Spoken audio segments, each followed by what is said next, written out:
Hey everyone! So, we spend a huge chunk of our lives staring at screens, listening through headphones, but have you ever really stopped to think about it?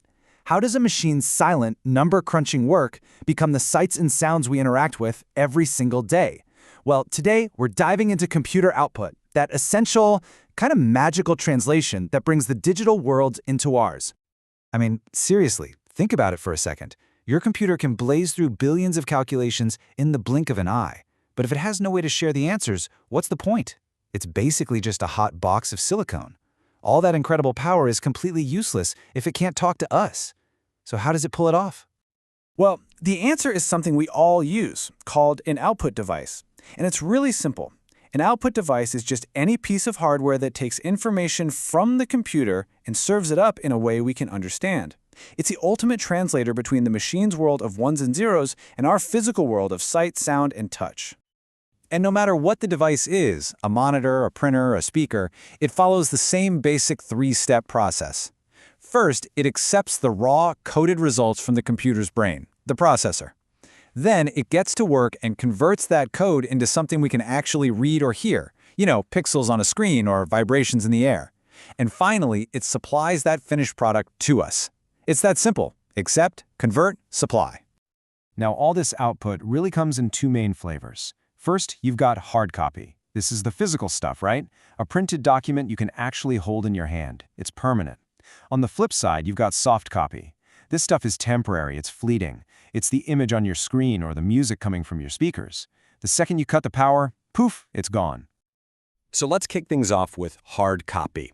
Yep, we're talking about printers, the classic devices that take what's on our screen and make it real. Printers really fall into two big categories. You have the old-school impact printers, like those dot matrix machines that would physically hammer an ink ribbon onto paper. That's why they were so loud. Then you have the non-impact printers we all use today. Think laser and inkjet. And this table really shows the whole story. The newer tech makes no physical contact, so it's way quieter, way faster, and the quality is just worlds better. Okay, so if you're actually out shopping for a printer, here are the four big things you gotta think about. First, image quality, which is measured in DPI, or dots per inch. Simple rule, more dots, sharper picture. Second, speed, measured in pages per minute.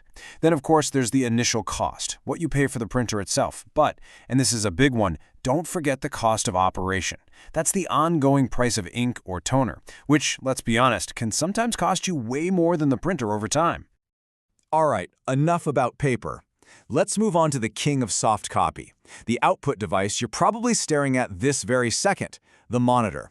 This is our main window into pretty much everything our computers do. Man, if you remember them, desks used to be taken over by these huge, heavy CRT monitors. The jump to the thin, light LCDs we have now was a massive leap, and you can see why right here. LCDs are lighter, they run cooler, and they use a fraction of the power. But the biggest win? Portability. This shift is what made laptops and all the sleek devices we have today even possible. But what is it that actually makes one screen look better than another? Well, it really comes down to three key things. The first one, and the one everybody knows, is resolution. All it means is the total number of tiny little dots, or pixels, that make up the image. The more pixels you can cram in there, the sharper and more detailed everything looks.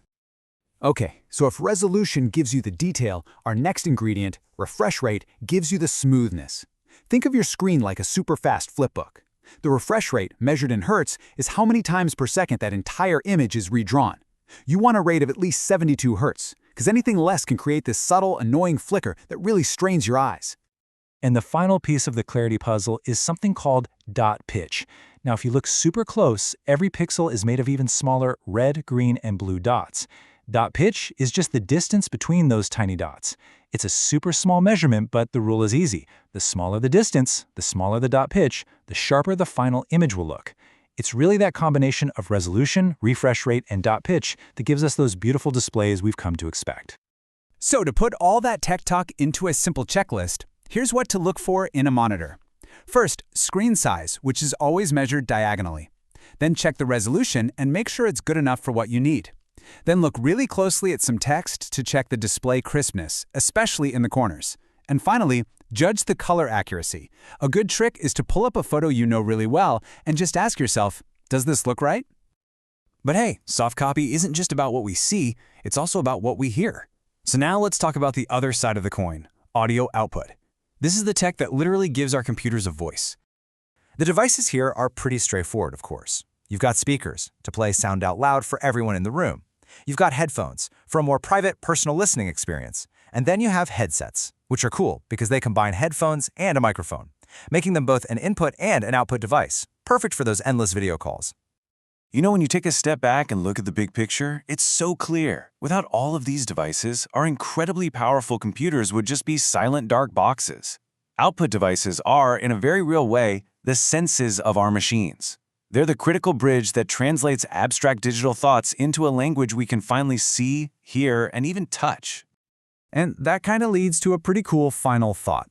We've pretty much mastered output for our eyes and ears. But now, with technologies like virtual reality and haptics, tech that lets you feel digital objects, what's next? What is that next generation of computer output going to be like? What new senses will our machines learn to talk to? Now that's where the future gets really, really exciting.